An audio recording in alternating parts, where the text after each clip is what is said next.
যশোরের এই যে নড়াইল যশোর এবং ঢাকা রুটের যে রেল প্রকল্প যশোরের জন্য, যশোরের মানুষের জন্য এবং এই বঙ্গের মানুষের জন্য এটা খুবই জরুরি বলে আমরা মনে করি।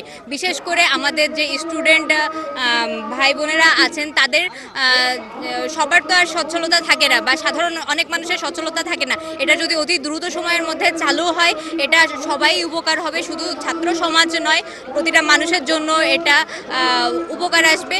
এবং আমাদের যশোরের 6ই ডিসেম্বর আমরা জানি যশোর মুক্তি দিবস। যশোর মুক্তি দিবসের আগে যদি আমাদের এই প্রকল্পটি চালু করা যায় তাতে আমরা হচ্ছে এই দাবি আমরা জানাচ্ছি।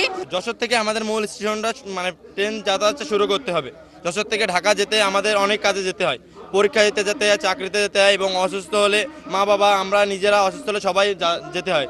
পতিত সরকার তারা একরকম প্ল্যান করেছিল, নতুন যে সরকার জনগণের আকাঙ্ক্ষার ভিত্তিতে প্রতিষ্ঠিত হয়েছে সেই সরকার আবার যশোরের জনগণের এই আকাঙ্ক্ষাকে উপেক্ষা করছেন।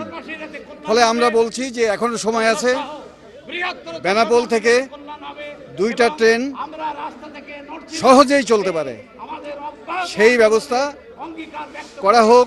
আমরা বিশ্বাস করি আজকের এই অবরোধের ভিতর দিয়েই বাংলাদেশ রেলওয়ে নতুন শিডিউল দেবে, সেই শিডিউলে যশোরবাসীর বঞ্চনার অবসান হবে। দক্ষিণ এবং দক্ষিণ পশ্চিম অঞ্চলের যোগাযোগের কেন্দ্রবিন্দু যশোর, তাহলে সারাউন্ডিং কিন্তু দর্শনা, চুয়াডাঙ্গা, কোটচাঁদপুর, যশোর হয়ে নড়াইল হয়ে পদ্মা ব্রিজ দিয়ে যেতে চাই, বেনাপোল দিয়ে যেতে চাই।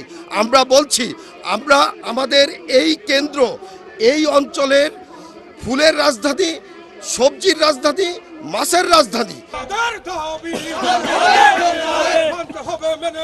আমাদের দাবি যশোরবাসীর দাবি।